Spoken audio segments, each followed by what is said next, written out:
पिछले दिनों हम भगवान के 24 अवतारों पे बात कर रहे थे और कल की हमारी चर्चा श्री कृष्ण पर थी। एक बात सोचने पर मजबूर करती है। जब कृष्ण बालक थे तो उन्होंने अपनी शक्ति दिखाई, मतलब ठीक से चल भी नहीं पाते थे और पूतना जैसी राक्षसी को मार गिराया। पर जब वो किशोर हुए तो उन्होंने प्रेम दिखाया। तो आज इसी सिलसिले को आगे बढ़ाते हैं और भगवान के 3 और अवतारों की कहानियों में उतरते हैं, बुद्ध, कल्कि और व्यास। हमारी आज की कोशिश यही रहेगी कि इन अवतारों के पीछे का उद्देश्य, उनकी अनोखी कहानियां और उनके संदेशों को समझा जाए। और इन कथाओं में, जैसा हमारे स्रोत बताते भी हैं, हमें कोई विद्वता नहीं दिखानी है। बस शास्त्रों में जो लिखा है उसे समझने की कोशिश करनी है। हम सब यहाँ ज्ञान की खोज में एक साथ हैं। बिल्कुल। तो बुद्ध अवतार से शुरू करते हैं। मेरा पहला सवाल तो यही है कि इस अवतार की जरूरत ही क्यों पड़ी? ऐसा क्या हो रहा था उस समय? देखिए, उस समय एक बहुत अजीब समस्या खड़ी हो गई थी। जो दैत्य थे, मतलब असुर, उन्होंने वेदों का गलत इस्तेमाल करना शुरू कर दिया था। अच्छा, कैसे? वो इंद्र और देवताओं से, आप कह सकते हैं, जलते थे और उनकी शक्ति का राज जानना चाहते थे। जब उन्हें पता चला कि देवता यज्ञों से शक्ति पाते हैं, तो उन्होंने भी यज्ञ करने शुरू कर दिए। लेकिन उनकी अपनी प्रवृत्ति तो तामसिक थी, हिंसक थी। तो उनके यज्ञ भी वैसे ही हो गए होंगे? बिल्कुल, उनके यज्ञ भी तामसिक हो गए। एक मिनट, ये तामसिक यज्ञ, इससे मतलब क्या है? मतलब उन्होंने यज्ञों में बड़े पैमाने पर पशुओं की बलि देना शुरू कर दिया। ये एक ऐसी हिंसा थी जिसे धर्म का नाम दिया जा रहा था। सही पकड़ा आपने। और जब किसी बुराई को धर्म का थोड़ा सा भी सहारा मिल जाता है तो वो जंगल की आग की तरफ फैलती है। समाज में हिंसा और अधर्म बढ़ रहा था। तो इसी को रोकने के लिए द्वापर युग के अंत और कलयुग की शुरुआत में भगवान ने बुद्ध के रूप में अवतार लिया। तो उनका मकसद इन यज्ञों को रोकना था? हाँ, पर बात उससे भी गहरी थी। श्रीमद् भागवत में ब्रह्मा जी नारद जी से कहते हैं कि भगवान बुद्ध का जो मुख्य उद्देश्य था वो था दैत्यों की बुद्धि को मोहित करना। मोहित करना मतलब एक तरह से भ्रमित करना। हाँ, उन्हें भ्रमित करना। वो उन्हें सीधे सीधे वेदों का ज्ञान नहीं दे सकते थे, क्योंकि वो उसका भी गलत इस्तेमाल करते। इसलिए उन्होंने उपधर्म का रास्ता दिखाया। उपधर्म, ये क्या होता है? उपधर्म का मतलब है जैसे छोटे छोटे कर्तव्य या वैकल्पिक रास्ते। अगर कोई सीधे धर्म के बड़े रास्ते पर नहीं चल सकता तो उसे कम से कम हिंसक पापों से तो दूर किया जाए। इसीलिए अक्रूर जी ने बुद्ध को दैत्य दानव मोहिनी कहा है, यानी दैत्यों और दानवों को मोहित करने वाले। ठीक है, चलिए इसे और खोलते हैं। उनकी अपनी कहानी भी तो किसी फिल्म से कम नहीं है। एक राजकुमार सिद्धार्थ गया में राजा शुद्धोधन के घर पैदा हुए। वो इतने संवेदनशील थे कि उनके पिता ने उन्हें दुनिया के दुखों से बचाने के लिए महल में ही रखा। हाँ, एक तरह से कैद सा कर दिया था। लेकिन भाग्य को कुछ और ही मंजूर था। एक दिन वो महल से बाहर निकले और उन्होंने 3 चीजें देखी जिन्होंने उनकी दुनिया ही बदल दी। एक बीमार आदमी, एक बूढ़ा आदमी और एक लाश। बिल्कुल, इन 3 दृश्यों ने उन्हें वैराग्य की ओर धकेल दिया। उन्हें समझ आ गया कि ये दुख तो हर किसी के जीवन में आने ही हैं। फिर उनके पिता ने सोचा कि शायद शादी से उनका मन बदल जाएगा। उनका विवाह यशोधरा से हुआ। एक बेटा भी हुआ जिसका नाम राहुल रखा गया। बिल्कुल। लेकिन एक रात वो अपनी पत्नी और बेटे को सोता हुआ छोड़कर ज्ञान की खोज में निकल गए। इसी पर मैथिली शरण गुप्त की एक बहुत सुंदर कविता है, सखी वे मुझसे कहकर जाते।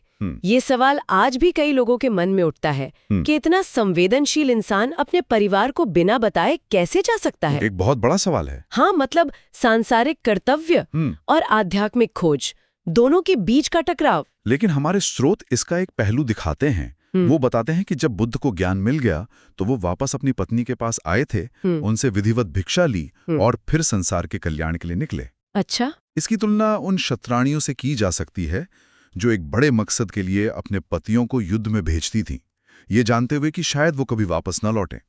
यहाँ मकसद संसार का कल्याण था। घर छोड़ने के बाद उन्होंने बहुत कठोर तपस्या की। शरीर बिल्कुल सूखकर कांटा हो गया था, पर उन्हें जवाब नहीं मिला। सही कहा। वो गया में एक पेड़ के नीचे ध्यान में बैठे थे, बिल्कुल निराश होकर। तभी पास से कुछ महिलाएं गुजर रही थीं और कुछ गा रही थीं। वो वीणा वाला गीत है ना, कि वीणा के तार को इतना ढीला मत छोड़ो कि सुर ही ना निकले, और इतना भी मत कसो कि वो टूट जाए। और बस यही सुनकर उन्हें ज्ञान हो गया। मध्यम मार्ग का, ना तो शरीर को बहुत ज्यादा कष्ट दो, न ही बहुत ज्यादा भोग में लिप्त रहो। संतुलन ही कुंजी है। इसके बाद ही उन्होंने सारनाथ में अपना पहला उपदेश दिया। और यहाँ आकर्षक बात यह है कि उनके जो 10 मुख्य उपदेश थे वे सीधे सीधे उन आसुरी प्रवृत्तियों का जवाब थे जिन्हें वो खत्म करने आए थे, जैसे सत्य, अहिंसा, चोरी ना करना, संग्रह ना करना, ब्रह्मचर्य, ये सब। अरे वाह, ये तो बिल्कुल वही चीजें हैं जो असुरों को पसंद होती हैं। झूठ, हिंसा, धन का संग्रह, भोग विलास। तो बुद्ध के उपदेश सीधे उन पर हमला थे। बिल्कुल, ये कोई नया धर्म नहीं था, बल्कि वैदिक सिद्धांतों का ही एक सरल रूप था, जिसे उन लोगों को समझाया जा सके जिनकी बुद्धि भ्रमित थी। उनका सिखाने का तरीका भी कमाल का था। स्रोत में कहानी है एक महिला की जिसके बेटे की मौत हो गई थी। वो दुख में पागल सी हो गई थी। हाँ, और वो बुद्ध के पास आई। बुद्ध ने उससे कहा, मैं तुम्हारे बेटे को जीवित कर दूंगा, पर तुम्हें एक काम करना होगा। किसी ऐसे घर से एक मुट्ठी सरसों ले आओ जहां आज तक किसी की मौत न हुई हो। और वो बेचारी औरत घर घर भटकी, पर उसे ऐसा एक भी घर नहीं मिला। तब उसे समझ आया कि मृत्यु तो जीवन का सच है, ये सबके साथ होता है। उसका दुख शांत हो गया और वो बुद्ध की शिष्या बन गई। एक और छोटी सी कहानी उनके शिष्य पूर्णा की है, जो हमें सिखाती है कि सच्चा साधु हर हाल में शांत रहता है, चाहे कोई गाली दे या पत्थर मारे। बुद्ध की शिक्षाओं का सार यही था, करुणा और शांति। और उनकी शिक्षाएं उन देशों में फैली जैसे चीन, भूटान, जापान, जहां शायद उन्हीं दैत्यों का प्रभाव था जिनकी बुद्धि को मोहित करने के लिए बुद्ध का अवतार हुआ था। तो बुद्ध की कहानी हमें बताती है कि धर्म को समय के हिसाब से कैसे प्रकट किया जाता है। लेकिन स्रोत हमें ये भी दिखाते हैं कि भविष्य में एक ऐसा समय आएगा जब अधर्म इतना बढ़ जाएगा कि सिर्फ मार्गदर्शन काफी नहीं होगा। तब एक संहारक और संस्थापक की जरूरत पड़ेगी। क्या यहीं पर कल्कि अवतार की बात आती है? बिल्कुल सही पकड़ा। कल्कि अवतार भविष्य का अवतार है। शास्त्रों में भविष्यवाणी है कि जब कलयुग अपने चरम पर होगा और धर्म लगभग खत्म हो चुका होगा, तब भगवान कल्कि के रूप में अवतार लेंगे। तो ये कब और कहाँ होगा? क्या इसके बारे में कोई जानकारी है? हाँ, ग्रंथ बताते हैं कि उनका जन्म संभल नाम के गांव में विष्णु यश नाम के एक ब्राह्मण के घर होगा।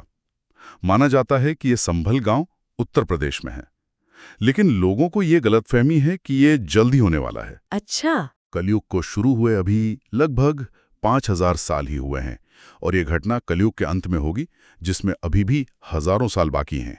हजारों साल? तो हमें अभी चिंता करने की जरूरत नहीं है। लेकिन स्रोत में उनके बारे में कुछ और भी बहुत रोचक बातें हैं, जैसे उनके गुरु कौन होंगे।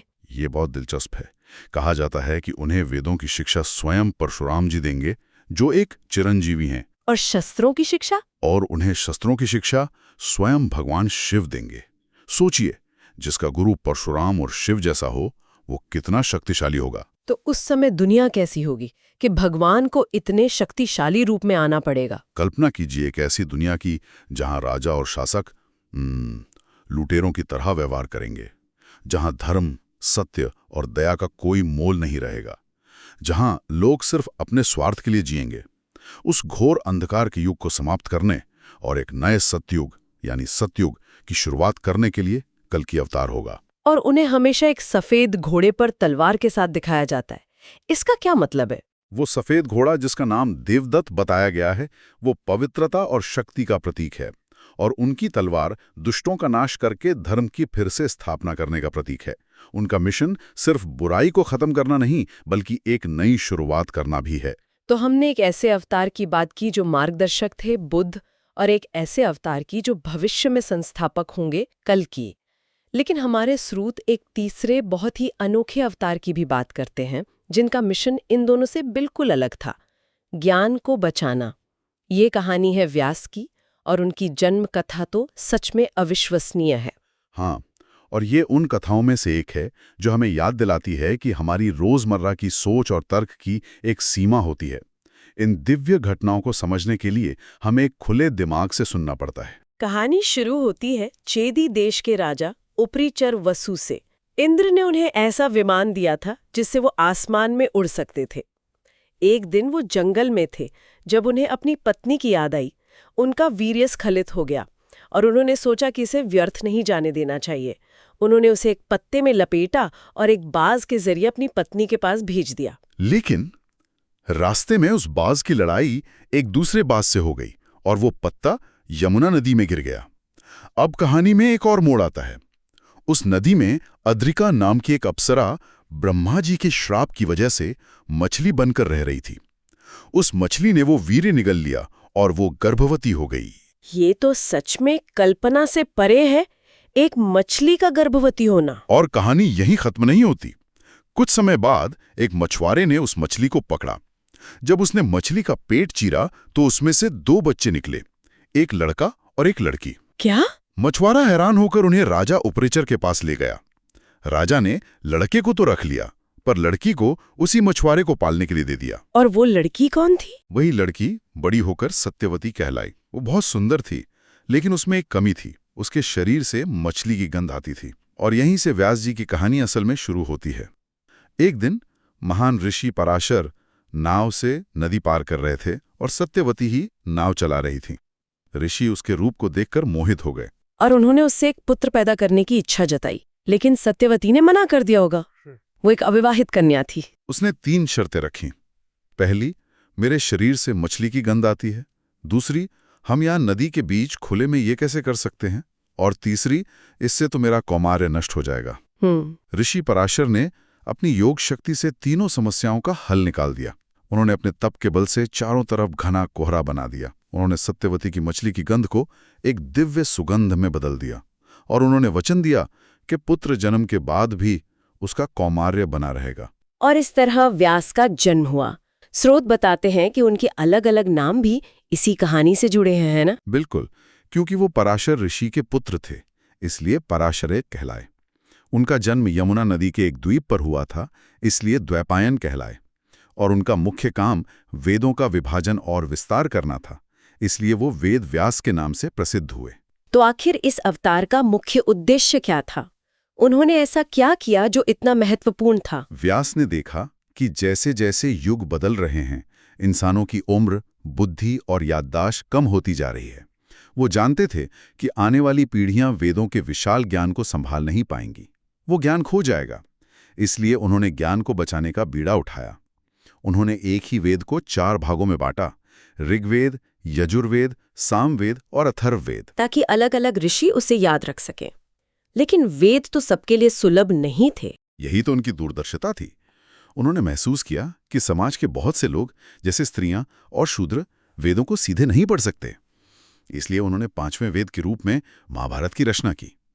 इसमें उन्होंने कहानियों के जरिए धर्म, अर्थ, काम और मोक्ष का ज्ञान आम लोगों तक पहुंचाया। और पुराणों की रचना भी उन्होंने ही की। हाँ, वेदों और महाभारत के गूढ़ ज्ञान को और भी सरल बनाने के लिए उन्होंने 17 पुराणों की रचना की।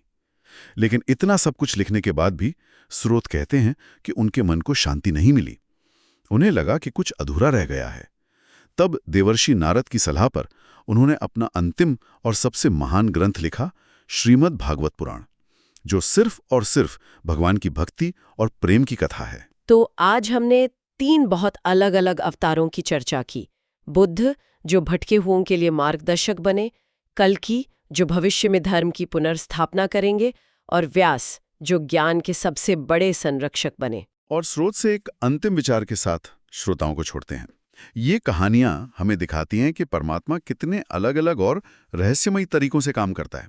स्रोत में एक पंक्ति है, ईश्वर अंश जीव अविनाशी, चेतन अमल सहज सुख राशि। इसका मतलब है कि हम सभी जीव उस अविनाशी ईश्वर का ही अंश है।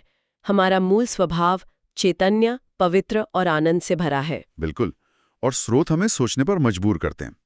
अगर हम सब उसी परमात्मा का अंश हैं, तो हमें इस बात पर बहुत घमंड नहीं करना चाहिए कि हमने क्या पाया, चाहे वो सुंदरता हो, पैसा हो या रिश्ते।